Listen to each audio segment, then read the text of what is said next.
Okay, thank you very much.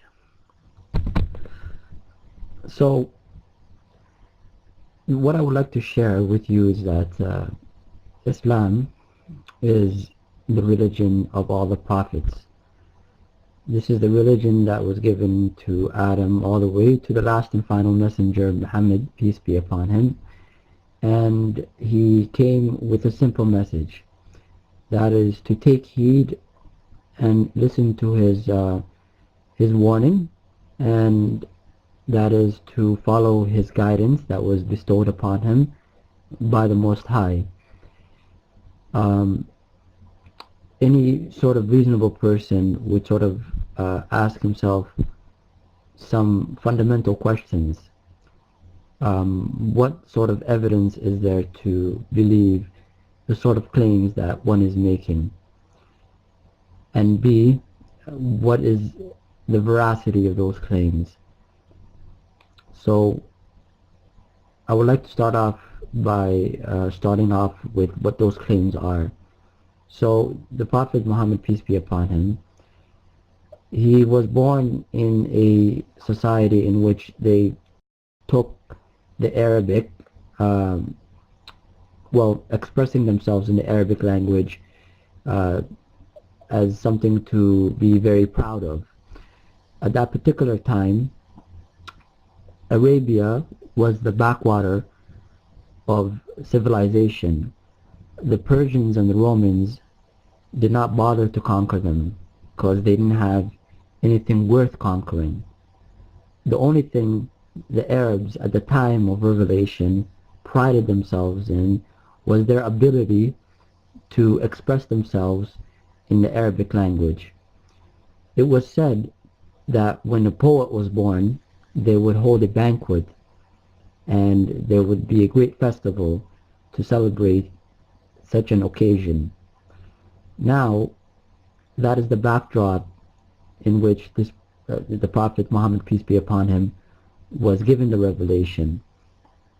He was born in a city called Mecca, and when he was born to a tribe called Quraysh. This tribe were the caretakers of the Kaaba, where people used to come and do pilgrimage over there. And in doing so, this tribe was very prestigious around Arabia. And he was born into a specific tribe within Quraysh called Banu Hashim. Banu Hashim were from the most prestigious of the tribes of Quraysh.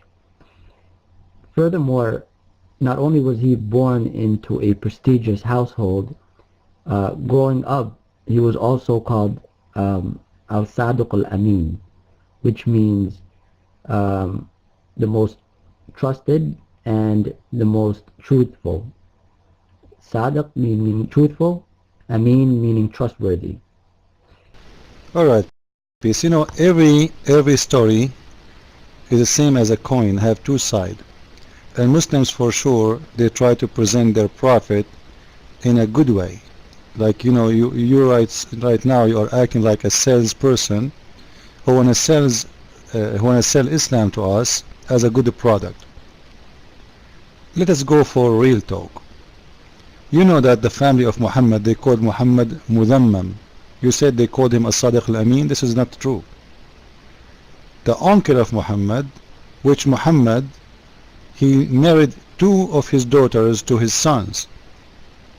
And the wife and the family, they called Muhammad Mudhammam, which means the filthy one. I'm not insulting now.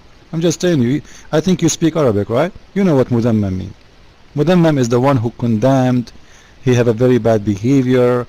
Everyone disrespect him. So this is your side of the story, that he was called As-Sadiq al-Amin, which means the honest and the trusted. Now let us discuss the honest, the trusted. Guys, is it true that Muhammad, he went to his own son's wife house and he flirted with her? Is that true? How we can trust Muhammad to come to our house and the husband is not there? Here we go, we have a woman, she is married, She's not single. And she is married to his son by adoption. Now, regardless by his son or not, still she is a married woman, which means she is forbidden for anyone even to look at her. What Muhammad he do? The one you called him the trustworthy, the Amin, the Sadiq, the honest. What he do? He go to the house of this woman, he flirt with her, and he say to her, my heart is beating for you. Subhana mu'allif al-qulub. Praise to Allah, the one who made my heart beat for you. How we can call him a Sadiq al-Amin? How he can be trustworthy? If I go to your house, Mr. Peace, with my respect to your family, I don't mean to insult, but just to give you an example, imagine we are friends, and I go to your house, and then I say to your wife, my heart is beating for you. Am I trustworthy? What do you think, guys? Is that a trustworthy? That's absolutely have nothing to do with the trust. It's the opposite. This person is betraying his relationship with someone he considers the same as his son. Especially if we know that Muhammad, he is the one who married Zayd to Zainab. You know, Zayd and Zainab, they did not get married, you know, by their own. It was Muhammad who married them to each other, which make me believe strongly that Muhammad, he have a plan from the beginning. He married Zayd to Zainab during his marriage to Khadija, but when Khadija she died, the story changed. He married Zayd to Zainab so he can have an access to the wife house anytime he want. So when Khadija she see him going there, she will not suspect anything, because simply he is going to visit his son by adoption. But when Zainab, when Khadija she died, Muhammad he changed his plan. He is not fearing Khadija no more. So now he became more open for his relationship with the married woman. So when a Muslim he say to us that Muhammad was a trustworthy, I think this can be rejected very easy. I want to give you the mic, Mr. Peace, to hear your answer. And please don't give me a speech, and I will not give you a speech too. I can give you the reference for every word I said in case you do not know what I'm talking about. Your mic.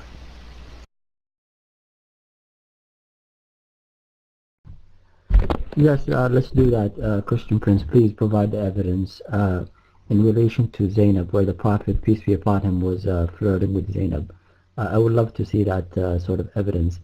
And when you're discussing with me, Christian Prince, you have to differentiate, because I'm not one of your followers, right? As a Muslim, if you're going to make statements about my Prophet and my religion, I require evidence. And I hope you know what sort of standards I use in terms of the Quran and the Sunnah, particularly if you're going to use hadith, sahih hadith, and I think you know that already, so please provide your evidence. But nonetheless, with that being said, so I did mention the Prophet, peace be upon him, was called Al-Sadiq Al-Amin. You mentioned that this wasn't the case with regards to some of his uncles. Well, after the Prophet, peace be upon him, was given revelation, his uncles, well, not just his uncle, but a lot of people within the tribe turned on him. And they started calling him all sorts of names. They started calling him Majnoon. They started calling him Sahir, magician, and all sorts of things. And so that's not surprising, because they want to discount what's being said, right? But let me say this. If we're talking about the particular question about his truthfulness, right? There is a particular passage that's recorded in our books by Abu Sufyan. I take it you know who Abu Sufyan is, Christian Prince. I don't have to waste any time explaining who he is. Can you just give me a one in text if you would acknowledge whether you know Abu Sufyan's stature? Okay. So this is from Abu Sufyan, and this is narrated from him. So after the Treaty of Hudaybiyah in the year 6th after Hijrah, the Prophet Muhammad, peace be upon him, he sent a letter to the rulers of the neighboring areas. The Emperor of Byzantium was one who received one of his letters in Syria at the time when Meccan traders and the caravan used to go through the area of Damascus. This caravan was headed by Abu Sufyan, and he was one, as you may know, and for those in the room that don't know who Abu Sufyan is, he is one of the leaders of the enemies of the Prophet, peace be upon him. So the emperor summoned him to inquire about the Prophet Muhammad, peace be upon him, and he brought him into the court. And the following conversation took place. What is the status of his family among you? Abu Sufyan replied, he belongs to a good, noble family amongst us. Then another question, has anybody else amongst you ever claimed the same? That is to say, has anybody else amongst you claimed to be a prophet before him? Abu Sufyan then replied by saying no. Was anybody amongst you, his ancestors, a king? Abu Sufyan replied by saying no. Then he asked, do the nobles or the poor people follow him? Abu Sufyan replied by saying, it is the poor who follow him. Then another question was asked, are his followers increasing or decreasing day by day? He replied by saying, they are increasing. Another question was asked, does anybody amongst those who embrace his religion become displeased and renounce the religion afterwards? Abu Sufyan replied by saying no. Then he was asked, have you ever accused him of telling lies before his claim to be a prophet? Abu Sufyan replied by saying no. Then another question was asked, does he break his promises? Then Abu Sufyan replied by saying no, we have a truce with him, but we do not know what he will do. Then he was asked, have you ever had a war with him? Abu Sufyan replied by saying yes. Then it was asked, what were the outcomes of those battles? Abu Sufyan replied by saying, sometimes he was victorious and sometimes we were. And finally, he was asked, what does he order you to do? Abu Sufyan replied by saying, he tells us to worship Allah and Allah alone, and not to worship anything or anyone along with him, and to renounce all that our ancestors had said. He orders us to pray, to be chaste, and to keep good relations with our kith and kin. So this is coming from one of the bitter enemies of the Prophet, peace be upon him. And this is found in reference with Abu Sufyan, whom you know very well, Christian Prince. Mic is free. This is a very bad person. Now let us go back to our topic. So this is speech all is made up. You know, the Muslims, they come with a lot of stories, have no roots. Abu Sufyan, he reject Muhammad always. He is against Muhammad always, until Muhammad, he paid him. There's a chapter actually about Abu Sufyan in the Quran, which is called Al-Mu'allafa Qulubahum. The Prophet of Islam, he paid money for those who he cannot win by war against them. That is your Prophet. Now, let us see. We go back to Zainab. As long as you speak Arabic, this is the Quran and this is the interpretation of At-Tabari. I want you please to open the link, and I want you to read and translate. And you will see your prophet, he went to his own son's wife, according to the story. The wind came and he saw her body. I don't know what does that mean. Maybe she is wearing see-through. We don't know exactly what, but obviously it says that he saw something. She is so beautiful, and he you know, he liked her, and since he liked her, actually I can show you more reference, even they go more dirty in details, that Zainab, she said, since the prophet, he did like me and he flirted with me, each time my husband, he tried to get close to me, which means having sex with me, his penis is swell. His penis swell. And then suddenly we find a verse in the Quran, the verse saying to Muhammad, why you are hiding your desire to Zainab? Just go again, you know, go ahead and do it. Just go and marry her. You're mine. Okay, first of all, Abu Sufyan was not paid the 100 camels in the conquest of Mecca. Abu Sufyan actually converted during the conquest of Mecca, and it was after the battle of Hunain took place that he was given the 100 camels. And it was not just Abu Sufyan, but a lot of other people who were given plenty of war booty, but it wasn't just Abu Sufyan. So I don't think that argument will hold water. Furthermore, I don't speak Arabic, Christian Prince, right? So I would ask you to give me a specific reference so I can look it up myself and double check.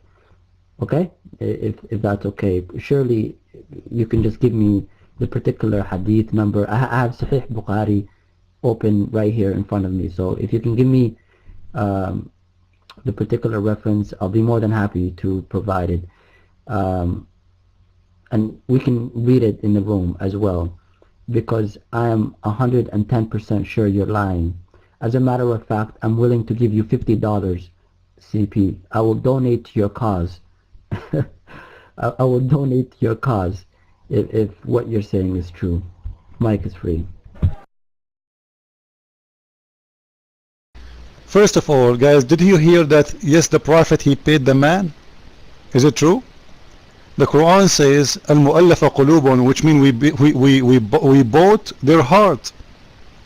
So he just admitted that the one who was praising Muhammad, he never liked Muhammad. After Muhammad paid him, he converted to Islam. He is just one of them. You know, obviously Muhammad is buying love by money, and this money is not even his. He attacked people, he stole the money, and now it's time to pay for those who he cannot win against them. Abu Sufyan is one of them. He paid him, because if Abu Sufyan is a good guy, you do not need to pay him to join you. This is number one. Number two, you said, you are very sure I'm lying. Let us do this. I do not need your money first. You know, my Lord is my provider, not a Muslim. When I say to you, this is the interpretation of At-Tabari, or what you need to do, even if you don't speak Arabic, one of two options. You can invite a Muslim from your list. I'm sure you have many who speak Arabic, and don't tell me you don't. Or you can copy the text and paste in Google translation. This is Islam Web, very well known, trusted Islamic website. And this is the book of At-Tabari. And not only this, if you don't have the, you know, if you don't want to go to a website, this is in page number 273 in the book of At-Tabari. In case you do not know, by the way, Tafsir At-Tabari is the oldest interpretation for Islam or Quran, the oldest ever. It's about 300 years after Muhammad. So this is the most authentic source of interpretation for the Quran before Ibn Kathir, before all of them. So when you say to me, I'm sure you are lying, it's mean, if this is a true story, is it true? It's mean Muhammad is disgusting, correct guys? Otherwise he would not say you are, there's no way the Prophet he did that, because obviously you are admitting that if this is true, it's a shameful thing. Now it is your side, it's your duty to prove that the story there is not true. I gave my proof. I don't have a translation for At-Tabari, do you? It's not my fault. You pray to Allah in Arabic, you do not know Arabic? No problem. Invite a friend of you who speak Arabic. Nobody will accept from you, you see, that you don't have one friend in your list who don't speak Arabic.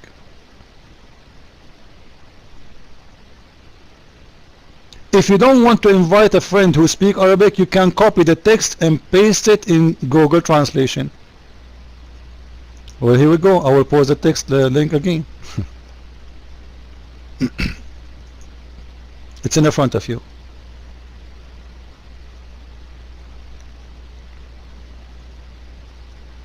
It's a disaster.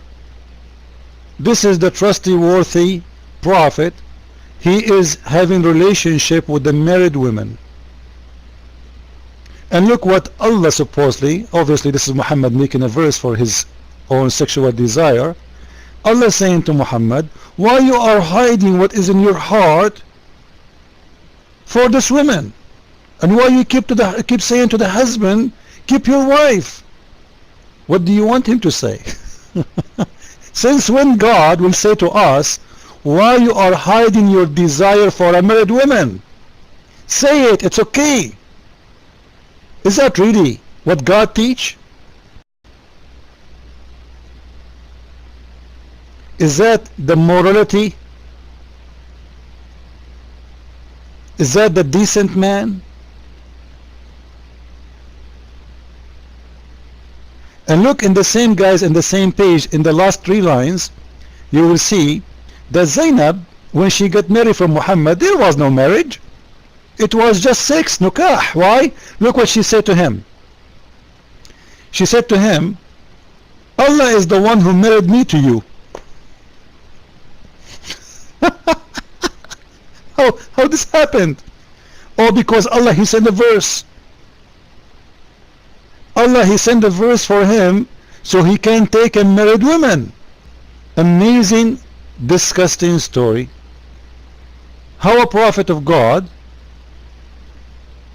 he fall in love with married women, and then actually if I show you the part where Zainab, she speak about this, that each time Zayd, he wanna have sex with her, Allah, he make his penis swell. That will show us how disgusting those people who they are around Muhammad themselves. And you will notice here that Zainab, she is for sure fabricating stories. She have a relationship with Muhammad, and now it's time to get rid of the husband. Khadija is dead, and nobody can stop Muhammad from having her officially in his house.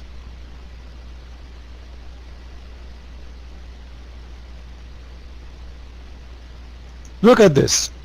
This is Tafsir Al-Qurtubi.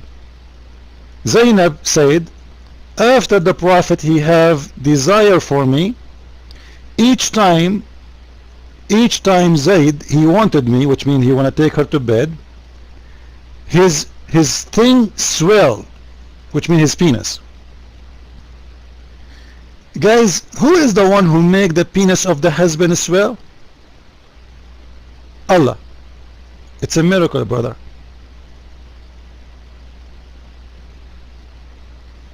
It's a miracle. Allah don't want the husband to have sex with the wife no more, simply because Muhammad, he want her. And if Muhammad want your wife, Allah will make your penis swell.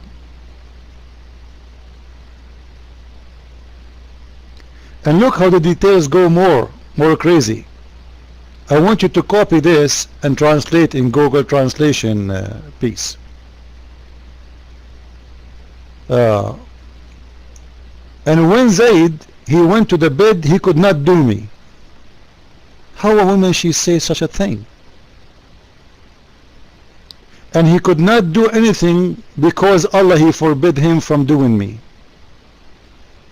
What? What? And then she continues, he's saying, in the top of that, each time he tried to do it, Allah or the penis of Zayd go and swell, which means he go in pain and his penis is swell, so he cannot have sex with her. What are we talking about here? So the decent man, the one you are talking about, he is not even, cannot be trusted with the most close person to Muhammad. Look guys, what happened here. The Muslim will say to you, well, first of all, this is a son by adoption, not a real son. Hold on. If he is considered a son by adoption, not a real son, why Muhammad is getting inside the house when the husband is not there? Is that correct? In Islam, it is not allowed for a stranger to get in house where females is in. You have to be either the husband or the brother or the father. Even a cousin he cannot. So why Muhammad is inside the house with the woman she is married if you don't consider him a father? So he take advantage of he being considered as a father to get inside the house when the husband is not there. And I'm sure Muhammad he know the husband is not there. You can knock the door from behind and you ask, is your husband there? She say no, he go. Instead Muhammad he get in and he see her almost naked, and then his heart, he said, he flirt with her. He said, Subhana mu'alliful qulub. And then the story go more involved. Since Muhammad he say that to her and he involved with her in love, each time Zayd he wanna have sex, Allah he make his penis swell. And as you see, until now I never said anything without proof. Okay, I will give you the mic. However, translate. I'm posting to you the link. I'm posting the reference. I'm posting even the page number. By the way, this is the book of Al-Qurtubi, page number 171. 171. This is not my own. Volume number 14, page number 171. And the mic is yours.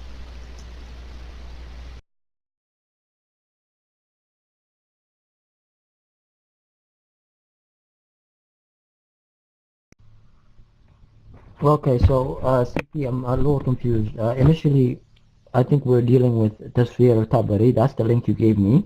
When you gave me that link, I have a translating tool here I was trying to use, but the tool didn't translate properly because the words are jumbled up. Well, not completely, but it doesn't flow, right? So we clearly didn't do a good job of translating. But what I would like you to do, okay, so look, CP, please provide me the reference. What I will do is I will look into it. I'm sure I can find English translations of those particular tasfirs in relation to that, but I highly doubt what you're saying is there. I cannot, even though this is a tasfir, and for those in the room who don't know what the difference between hadith and tasfir is, tasfir is the interpretation, so it's an exegesis of the Quran. And Tabari, Ibn Kathir, Tasfir Qurtubi, Jalalain, all these tasfirs are considered one of the best in Islam. So I will definitely take into great consideration in reference to this, but at the same time I want to put a disclaimer there. I highly doubt our scholars would be talking about the Prophet, peace be upon him, in that regard, at the end of the day, because this is their interpretation of the Quran, and I take it this is the interpretation of the particular verse about Zainab.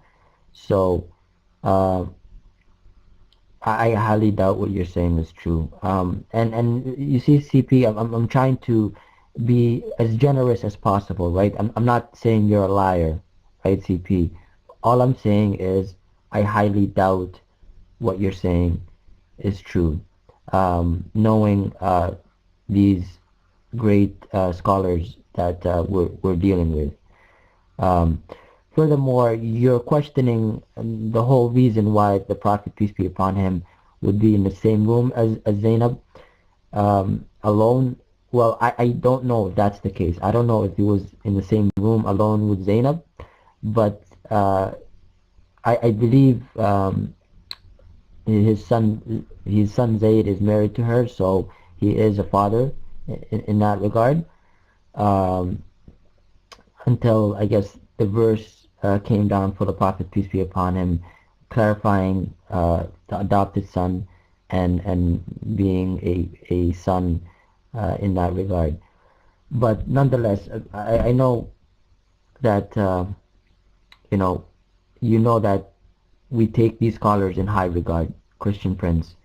I know that if you were to provide me some sort of reference for what you're saying, I would highly appreciate it, because I want to confirm what you're saying, right?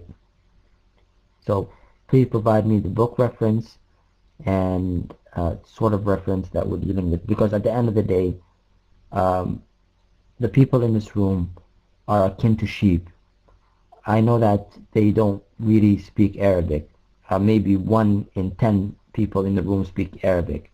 So they're taking your word for it as well, which is essentially what sheep would do. But unlike sheep, right, I would like to take evidence. I would like to prove what's being said, right? What sort of da'wah are you talking about, Prophet? What sort of da'wah am I giving? What are you talking about? No, Mustis, I'm not actually being sheep here. I'm asking for evidence. That's the difference between you and I, Mustus, right? You guys don't actually double check. You see, we are repeating ourselves here, please. Just hold on. Guys, did I give the page number? Did I give the volume number for both books? Did I give links? So I gave you the book name. I gave you the volume number, the page number for both books. Instead, you are asking me for reference? Did I ask you to invite a Muslim friend right now, not tomorrow, to the room who speak Arabic? And by the way, you called me a liar. Now you are saying you are not calling me a liar, but when I said that first time, you took the mic, you said, I'm sure you are a lying Christian Prince. So listen carefully. I'm going to give you the reference again with the links. So don't please say, I did not give you a reference. I am a person, actually, you said I'm not one of your followers, so you have to give me reference. I never spoke to those people here without reference, and you can ask them. Never. Let us go back. The book of At-Tabari, volume number 20. Read from page 273 to page 274. And this is the link. Here we go. You want to read it from the book or from the website? This is a Muslim website, 100%. It's up to you. And you can record my voice, and you can read it later. You can bring somebody, and you can post on YouTube and show everybody I'm lying if I'm lying. Is that fair, guys? Is that fair? Record my voice of what I'm saying, and I challenge you to prove me to be a liar. Yeah. At-Tabari, again, At-Tabari, which is the oldest interpretation for the Quran, page number 273.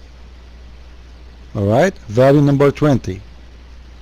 This page and 274, etc. You can go all the way to 276 if you want. Now we go to the other interpretation. The interpretation of Al-Qurtubi, volume number 14.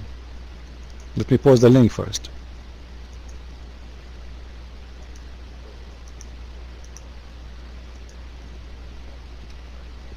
Volume number 14. And then you can read it from page number 171. Actually, if you open the link, you will see the page number too, in English. The page number is coming in English, and you can read page number 171, 172, 173, all of them in that link. You know, the funny that Muslims, they know about Abu Sufyan, which is no one anyway, but they do not know what happened between Muhammad and Zainab.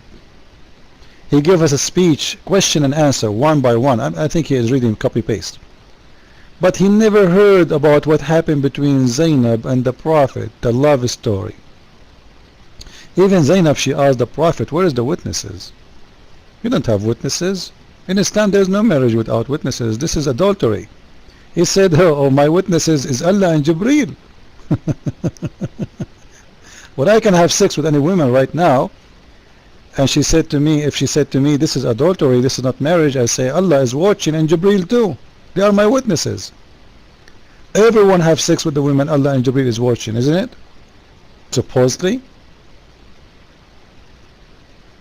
So, you know, obviously, this is not a trustworthy man, and obviously, he have a relationship with her from the beginning, and obviously, Zainab, she wanted Muhammad badly.